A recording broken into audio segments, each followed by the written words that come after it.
Hello friends, আজকে আবার একটা নতুন রেসিপি নিয়ে হাজির হয়েছি। আজকের রেসিপিটা আপনারা সকলে দেখে বুঝতে পারছেন যে আপনাদের সাথে কি রেসিপি শেয়ার করতে যাচ্ছি।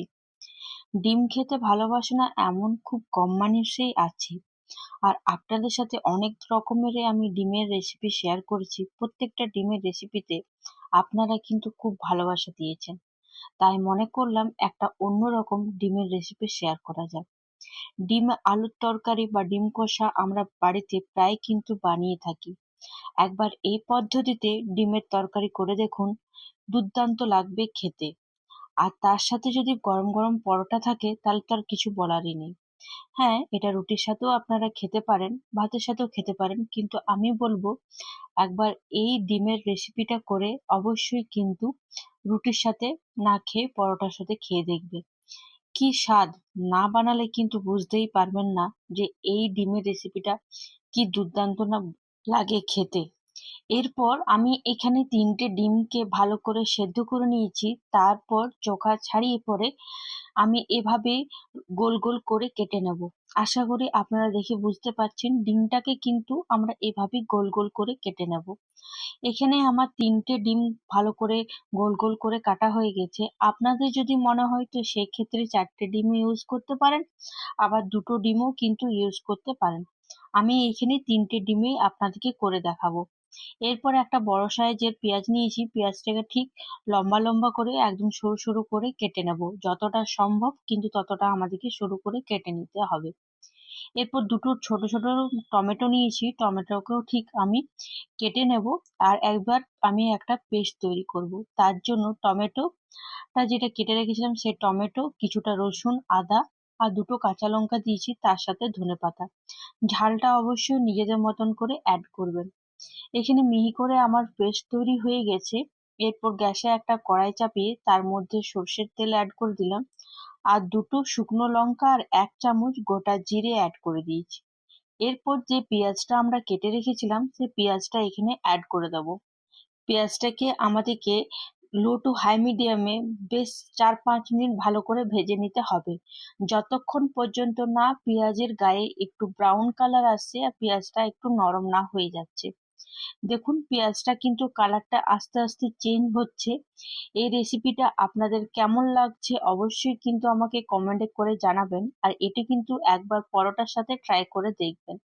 এরপর যে মশলাটা আমি তৈরি করে রেখেছিলাম সেই মশলাটা এখানে অ্যাড করে দেব, আর মশলা আর পেঁয়াজটাকে খুব ভালো করে কষিয়ে নেব। দেখুন এখানে মশলা আর পেঁয়াজটাকে খুব ভালো করে আমার মেশানো হয়ে গেছে। আর যতক্ষণ পর্যন্ত না তেল ছেড়ে আসে ততক্ষণ পর্যন্ত আমি ঢাকা দিয়ে রেখে দেবো ৩ থেকে ৪ মিনিটের জন্য। লো টু হাই মিডিয়ামে আমি এখানে ঢাকা দিয়ে রেখে দিলাম। আমার এখানে ৩ মিনিট হয়ে গেছে, ঢাকা খুলে নিলাম। দেখুন মশলার গায়ে থেকে তেল ছেড়ে এসছে। আশা করি আপনারা দেখে বুঝতে পারছেন এই ডিমের রেসিপিটা খেতে এত দুর্দান্ত লাগে যে আপনাদেরকে বলে বোঝাতে পারবো না। একবার অবশ্যই এমনি করে করে দেখুন। আলুর ডিমের ঝোল না করে অবশ্যই কিন্তু একবার এমনি করে করে দেখবেন। এরপর আমি এক এক করে বেসিক মশলা অ্যাড করব, যেমন লবণ, ১ চামচ হলুদ গুঁড়ো, ১ চামচ কাশ্মীরি রেড চিলি পাউডার, ১ চামচ জিরে গুঁড়ো আর তার সাথে ১ চামচ ধনে গুঁড়ো। মশলাগুলোকে খুব ভালো করে মিশিয়ে নেব, যাতে মশলাগুলো পেঁয়াজের সাথে খুব ভালো করে মিশে যায়। এখানে আমি লো টু হাই মিডিয়ামে কিন্তু মশলাগুলোকে নাড়াচাড়া করে নিচ্ছি। এরপর আমি সামান্য একটু জল দেবো যাতে পেঁয়াজটা বা মশলাটা পুড়ে না যায়। সেজন্য একটু সামান্য জল দেবো। এই তরকারির জন্য খুব একটা বেশি জল লাগবে না, কারণ এটা মাখা মাখো হবে। জল দিয়ে ভালো করে মিশিয়ে নেওয়ার পর আমি আবার ২ মিনিটের জন্য ঢাকা দিয়ে রেখে দেবো। আর এটা কিন্তু চটজলদি হয়ে যাবে, খুব একটা বেশি সময়ও লাগবে না আপনাদের। এরপর ২ মিনিট আমি ঢাকা দিয়ে রেখে দিলাম। ২ মিনিট পর আবার ঢাকা খুলে নিলাম। দেখুন কি সুন্দর তেল ছেড়ে এসছে, আর খুব সুন্দর একটা গন্ধও বেরিয়েছে। এরপর আবার ২-৩ মিনিট নাড়াচাড়া করে নেওয়ার পর যে ডিমটা আমরা কেটে রেখেছিলাম গোল গোল করে, সেই ডিমটা এখানে অ্যাড করে দেব। আর আগেই আপনাদেরকে আমি বললাম যে আপনাদের যদি মনে হয় তো সেক্ষেত্রে আপনারা ৪টে ডিম ইউজ করতে পারেন, আবার ৫টে ডিমও ইউজ করতে পারেন। আমি কিন্তু এখানে ৩টে ডিমই করেছি। এরপর ডিমগুলো অ্যাড করে দেওয়ার পর আবার খুব ভালো করে মশলার সাথে মিশিয়ে নেব। তাহলেই আমাদের রেসিপিটা কমপ্লিট হয়ে যাবে। আর আমি তারপর আরো 1 মিনিটের জন্য লো মিডিয়ামে ঢাকা দিয়ে রেখে দেবো, যাতে তেলটা খুব ভালোভাবেই বেরিয়ে যায় মশলা থেকে।